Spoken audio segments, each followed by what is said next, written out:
السلام علیکم ورحمۃ اللہ وبرکاتہ۔ ہماری گفتگو چل رہی سورہ الاعراف کی آیت نمبر 133 سے لے کر 137 تک، 133، 34، 35، 36 اینڈ 37 تک ہماری گفتگو چل رہی ہے۔ اللہ تبارک و تعالیٰ نے ارشاد فرمایا: اعوذ باللہ من الشیطان الرجیم، بسم اللہ الرحمن الرحیم، فَأَرْسَلْنَا عَلَيْهِمُ الطُّوفَانَ وَالْجَرَادَ وَالْقُمَّلَ وَالضَّفَادِعَ وَالدَّمَ آیَاتٍ مُفَصَّلَاتٍ، تو بھیجا ہم نے ان پر طوفان اور ٹڈی اور گھن یا کلنی یا جوئیں اور مینڈک اور خون جدا جدا نشانیاں، اور خون کی جدا جدا نشانیاں یعنی ایک کے بعد دوسری، اور ہر عذاب ایک ہفتہ قائم رہتا اور دوسرے عذاب سے ایک مہینے کا فاصلہ ہوتا۔ جو عذاب آتا تو ایک ہفتے تک قائم رہتا، پھر ایک مہینے کا فاصلہ، پھر اس کے بعد ایک ہفتہ عذاب، پھر ایک مہینے تک کا فاصلہ، ایسا۔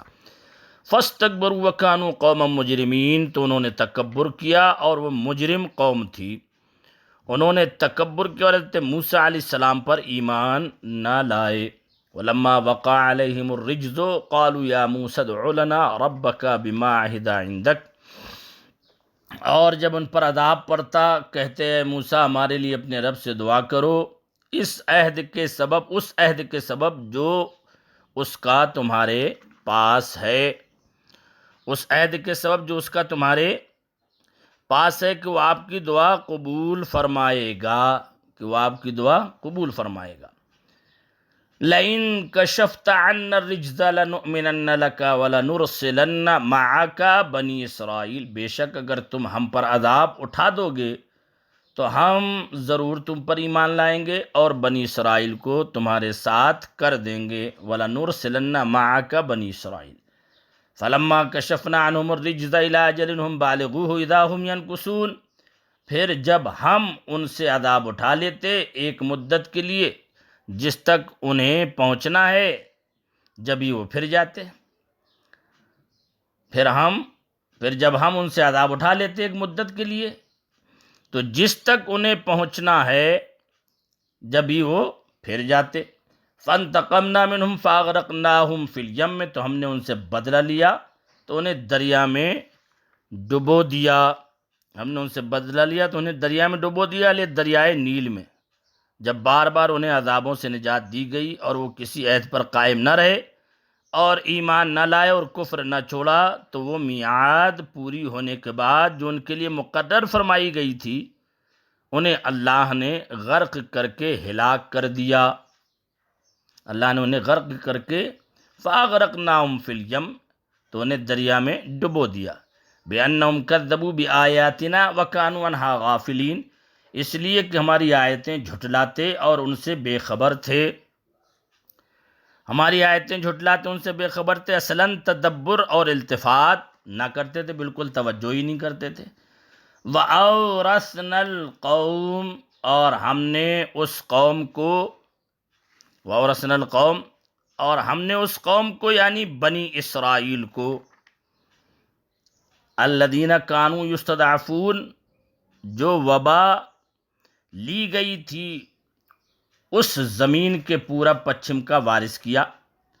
وَأَوْرَثْنَا الْقَوْمَ، اور ہم نے اس قوم کو جو وبا لی گئی تھی یعنی جس کو وبا پہنچی تھی، كَانُوا يُسْتَضْعَفُونَ مَشَارِقَ الْأَرْضِ وَمَغَارِبَهَا الَّتِي بَارَكْنَا فِيهَا، تو اس زمین کے پورب پچھم کا وارث کیا، اس زمین کا یعنی مصر و شام کا پورب پچھم کا وارث کیا جس میں ہم نے برکت رکھی، ومغاربہ التی بارکنا فیہا، جس میں ہم نے برکت رکھی نہروں، درختوں، پھلوں، کھیتوں اور پیداوار کی کثرت سے، کہ ہم نے اس میں خوب برکت رکھی۔ وَتَمَّتْ كَلِمَةُ رَبِّكَ الْحُسْنَى عَلَى بَنِي اسرائیل، اور تیرے رب کا اچھا وعدہ بنی اسرائیل پر پورا ہوا۔ بِمَا صَبَرُوا، بدلہ ان کے صبر کا۔ وَدَمَّرْنَا مَا كَانَ يَصْنَعُ فِرْعَوْنُ، اور ہم نے برباد کر دیا جو کچھ فرعون اور اس کی قوم بناتی۔ وَقَوْمُهُ مَا كَانَ يَصْنَعُ فِرْعَوْنُ، جو کچھ فرعون اس کی قوم بناتی اسے ہم نے برباد کر دیا۔ ان تمام عمارتوں اور ایوانوں اور باغوں کو برباد کر دیا۔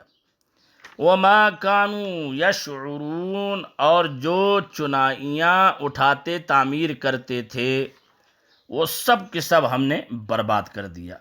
یہ فرعون کی قوم موسیٰ علیہ السلام کے زمانے کی قوم کا تذکرہ ہے جو قرآن اپنے انداز میں بیان کر رہا ہے، اور ان واقعات کو بیان کرنے کا مقصد صرف ایک ہی ہے کہ جو لوگ قیامت تک آنے والے ہیں ان پچھلے واقعات کو پڑھیں اور سنیں اور اپنی اصلاح کریں۔